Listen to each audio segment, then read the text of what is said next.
I'm Andre Hedger. I'm a dentist in excellence in dentistry practice. I have a special interest in sleep disordered breathing, which is snoring and sleep apnea. The dental connection is quite confusing to some people and they wonder why dentists are involved with it. It has a significant effect if you snore socially and practically in the home environment. Often couples are sleeping apart. I hear from my patients they have to go in separate rooms. It's having a profound effect on their life. But more importantly, if you have sleep apnea, there are periods during your sleep where you're not actually breathing. Apnea means without, pnea, air. And if you slept or had a sleeping partner that has this, you sometimes hear them not breathing and then gasping for breath like that. And it has an effect on the quality of your life, but also on your life expectancy. It raises the risk of a cardiac event by 25%, any sleep apnea. And it's very common, especially as our waistbands are expanding, our neck size, and our work is becoming more sedentary. How does this affect the dentist treatment? What can a dental practice offer for patients with this problem? If you imagine that you're not breathing very well, or you're sleeping on your back, and your lower jaw is falling back, you can find that the airway is reduced, and that most people snore on their backs. And it's because the lower jaw falls back in the night. It hasn't got muscle control, and gravity pulls it back.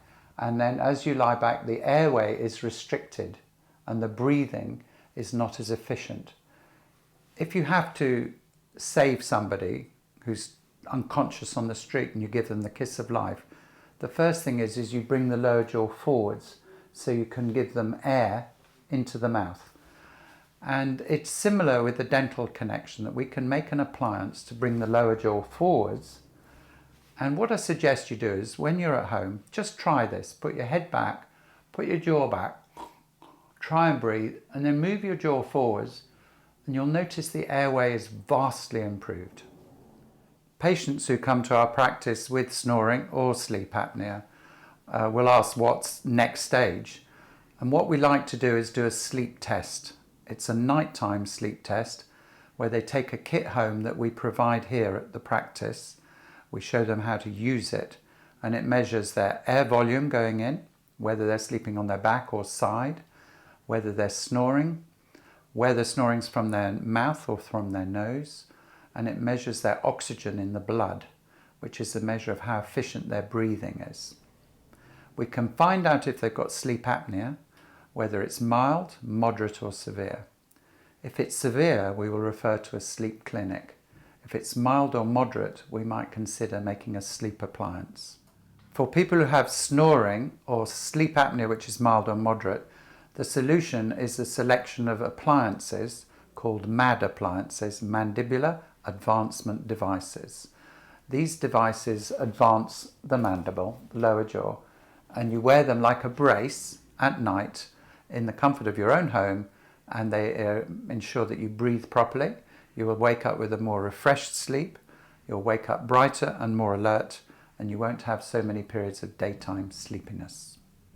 Many people don't like wearing an appliance at night, but if the snoring's so bad you're having to sleep in another room, or if you have sleep apnea, which has a life-threatening circumstance to it, it is worth wearing one. The options are simple.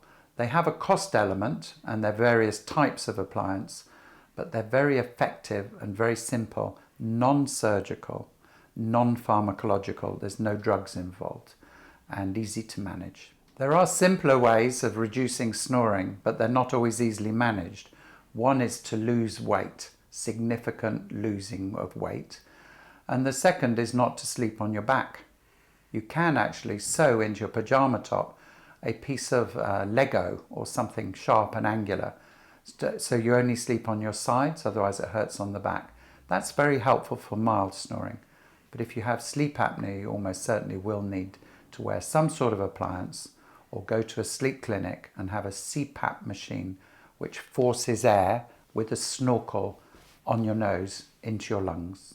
I have a personal problem of snoring myself, and my wife is very happy that I wear an appliance. I also wake up feeling more refreshed. She has a better night. And because I have very mild sleep apnea, I'm happy and content that that's one less risk factor to me having a cardiac event. Here's the appliance that I actually use. It's made of chrome cobalt, very thin. It doesn't occupy too much space for the tongue. It looks bulky, but it goes in well. I'll show you. And it clips in pretty well. You can still talk, and you can breathe, open, and drink water. Very easy. Done.